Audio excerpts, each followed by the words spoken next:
మీకు చాక్లెట్స్ బర్గర్లు అంటే ఇష్టమా? ఆన్లైన్ లో ఆర్డర్ చేసుకుని తెగ తినేస్తున్నారా? హాలిడేస్ వస్తే హోటల్ కి వెళ్లి ఇష్టమైన ఫుడ్ లాగించేస్తున్నారా? అయితే కాస్త ఆలోచించండి. హైదరాబాద్ లోని హోటళ్లు, సూపర్ మార్కెట్లలో జరిగిన టాస్క్ ఫోర్స్ దాడుల్లో నమ్మలేని నిజాలు బయటపడుతున్నాయి. కాలం చెల్లిపోయిన వస్తువుల అమ్మకంపై ఫోకస్ పెట్టారు అధికారులు. నాసిరకం వస్తువులతో ఫుడ్ తయారు చేస్తున్న యజమానులపై ఆగ్రహం వ్యక్తం చేశారు. రత్నదీప్ సూపర్ మార్కెట్లలో నాసిరకం చాక్లెట్స్ ఉన్నాయంటూ కూడా టాస్క్ ఫోర్స్ అధికారులు గుర్తించడం జరిగింది. జంబో కింగ్ బర్గర్ లో క్వాలిటీ లేని పిజ్జాలు కూడా సీజ్ చేశారు.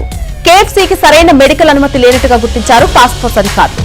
5 స్టార్ ఫుడ్ కోర్ట్స్ లో కూడా నాణ్యత లోపించినట్టుగా గుర్తించారు. రాయలసీమ రుచి హోటల్స్ లో నాసిరకం మైదా, భారీగా నిల్వ చేసినటువంటి పసుపు, వెల్లుల్లి పేస్ట్ ను కూడా సీజ్ చేశారు అధికారులు. కిచెన్ అపరిశుభ్రంగా ఉంది, అలాగే బొద్దింకలు ఎక్కువగా ఉన్నట్టుగా గుర్తించారు. షాగౌస్ హోటల్లో కూడా నాసిరకం వంటకాలు తయారు చేస్తున్నట్టుగా చెప్తున్నారు అధికారులు.